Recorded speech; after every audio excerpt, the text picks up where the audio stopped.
This is part 6. Now in this part, this is the part where dad has to go to court. And they try to double do his court dates, you know what I'm saying? Like, make it look like he's supposed to be here in this court at the same time he's supposed to be here in this court in 2 different places. You can't be in 2 places at one time. Like, how is that possible? And then, like, good news, she gets good news from the lawyer saying that her dad ain't going to have to serve all his prison time. But yeah, part 6, let's go. So the criminal defense attorney tells me, good news, your dad's not going to have to go to prison for years like all these news articles are saying about my dad. They're going to work out some sort of deal for him, like a probation deal. He's like, we just have to work with them. And I'm like, cool. So I go to court.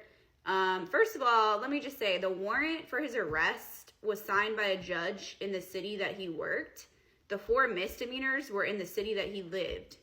So he was in jail where he lived, but there was this whole confusion about where his court was going to be, because he had court in 2 different courts, 8 a.m. at both places.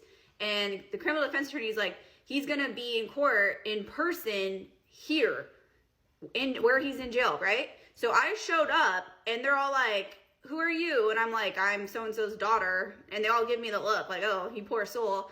And I'm like, where is my dad? And they're like, yeah, we don't know where he is. I'm like, what do you mean? This is where he's in jail. He's supposed to be in jail right there. And they're like, oh, and they're like calling people, and they don't even know where the hell the inmate is. I'm like, oh my God.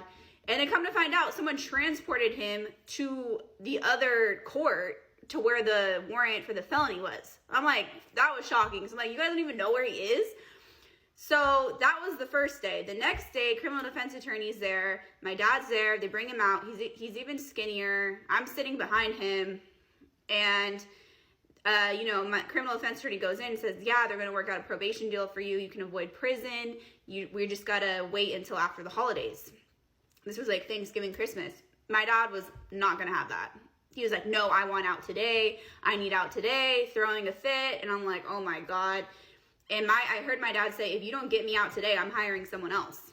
I heard him say that, and I was like, really, dude? And so criminal defense attorney goes to DA. They're arguing. He's like, can you reduce his bail? His bail is $1 million. He's like, 500,000. No. 250. No. They're arguing. They go back. I see the judge go back into a room with them, and I'm like, oh my God. They come out, and they're like, okay, he can get out on probation, but you have to make sure he signed up for a mental health outpatient treatment center by tomorrow, which, by the way, is really hard to do. If you're a nurse, you know there's a whole process of getting admitting into these types of places. I used to work at one. My stepmom, who's an RN, and I'm not saying where she works and I'm not saying her name, pulled a plug, and we were able to get him into an appointment for the next day and show that to the judge. So, believe it or not, I'm like, wow, this is amazing. He's getting out. This is great. Like, I'm like, this is crazy, right? So they're like, yeah, your dad will be released at midnight, so just stick around. I'm like, okay, cool, midnight. I'm in a city I don't even live in. So criminal defense attorney's like, it's good. We're going to get it all down to misdemeanors. I'm not really sure what happened, right?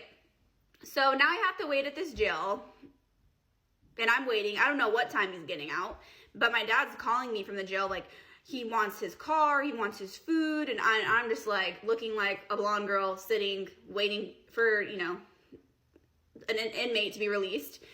And one of the police officers at the window, he goes, you don't really look like someone that waits around for inmates to be released.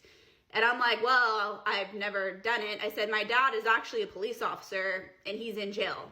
And the look on this guy's face was like, what? Because this guy's a cop. And I'm like, yeah, it's a long story, but essentially he took fentanyl at work, tried to end his life, got out, got all mentally ill, started threatening people and lunging at people, and he's out of control, and I'm just trying to help him. And the look on this guy's face, he's like, he took fentanyl? He's like, did they Narcan him? I said, yeah. He said, how many times? Like 7 times. And this cop was literally an angel on earth, because I was falling asleep in the chair waiting for my dad to get released. I was cold. I was tired. I'd been in court for 10 hours that day. And you guys won't believe what this police officer did for me. And I hope I don't get in trouble for sharing it, but I'm not going to say his name or what city I was in. But this guy was literally an angel on earth. So watch for the next part.